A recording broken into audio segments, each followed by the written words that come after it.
नमस्कार, मी समृद्धीच kitchen world मध्ये तुम्हा सर्वांचं स्वागत। आज आपण बनवणार आहोत एक झणझणीत रेसिपी, ती म्हणजे कोल्हापुरी ठेचा। त्याच्यासाठी लागणारा इथं साहित्य आपण घेतलेलं आहे ते म्हणजे हिरव्यातल्या लाल मिरच्या ओल्या आहेत त्याच्यानंतर लसूण, इथं जिरे, मीठ आणि लिंबाचा रस आपण त्याच्यात टाकणार आहोत। त्याच्यासाठी हा लिंबाचा रस। हे सगळं मिश्रण आपल्याला मिक्सरला बारीक फिरून घ्यायचंय। छान अशी बारीक पेस्ट आपली इथं मिरचीची झालेली आहे। आता आपण याला तेलाची फोडणी करणार आहोत। या फोडणीसाठी मी तेल गरम करून घेतलेलं आहे। त्याच्यात थोडीशी मोहरी आपल्याला फोडून घ्यायची आहे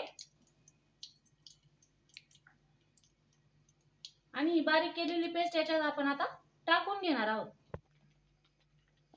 इथं आपण ही फोडणी केली होती, त्याच्यात हे मिरचीचं वाटण टाकलेलं आहे।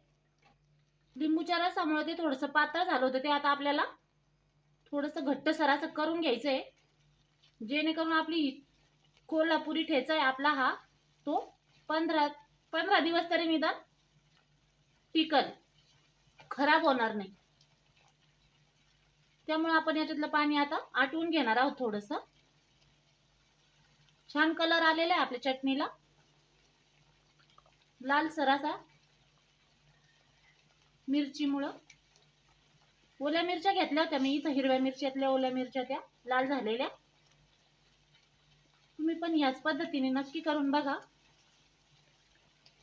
आपली चटणी ही आता ठेचा आपला घट्ट झालेला आहे, आपण आता याला काढून घेऊ।